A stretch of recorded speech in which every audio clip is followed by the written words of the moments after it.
বৃষ্টি যাওয়ার ২-৩ দিন পরেও এলাকার রাস্তায় মনে হয় বন্যা।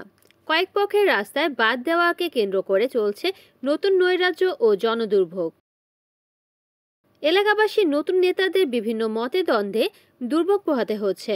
এই কারণে ফতুল্লা হাজীগঞ্জ সড়কের হাজার হাজার পথচারী ও এলাকাবাসী বলেন, এই সমস্যাগুলো দেখার যেন কেউ নেই। বড় লোকেরা বাচ্চা থাক, গরিব সব মরে যায়। আড়া বছর পানি চলে যায়, ওরা তো বাম দিতেই পারে। ওই যে কষ্ট, এই যে একটা অসলা মারা গেল আর না বছরের মশার গেল। আমি তো থাকি এই জন্য আমি জানি আমি কত টাকা কষ্ট করছি না। আমি 4 রুমে 4টা গ্রুপ জ্বালাই। এটা মনে করেন প্রতিদিনে 2-3 জন করে পড়তে আছে।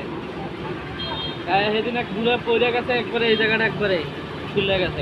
আচ্ছা, আর মনে করেন যে আমরা ব্যবসা বাণিজ্য করতে পারতেছি না, মানুষ যেটা আর এটাও আয় না।